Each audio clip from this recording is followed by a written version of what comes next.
Eidamas į projektą, aktorius Mantas Stonkus neslėpė, jog tikisi lyderio pozicijos.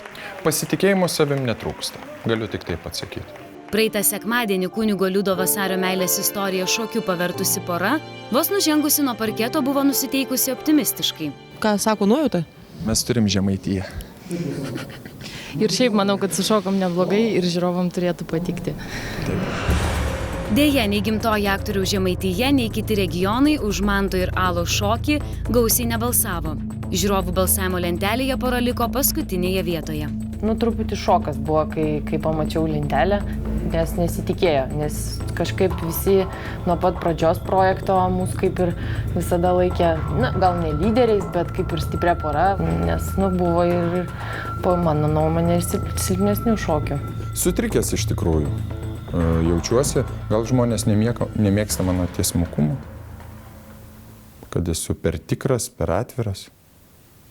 Gal jiem reikia